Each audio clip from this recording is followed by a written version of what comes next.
Magandang araw mga ka-aerial defense, may ibabahagi na naman ako sa inyo dahil ngayong araw na ito ay may bagay tayong pag-uusapan.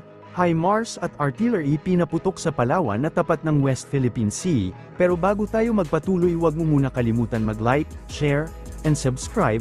Paki-follow at like muna ng aming page na nasa description na ang link. Ipinakita ng US Army ang ipinagmamalaki nitong M142 High Mobility Artillery Rocket System o HIMARS sa Kampung Yulay sa baybaying bayan ng Rizal, Palawan na nakaharap sa West Philippine Sea,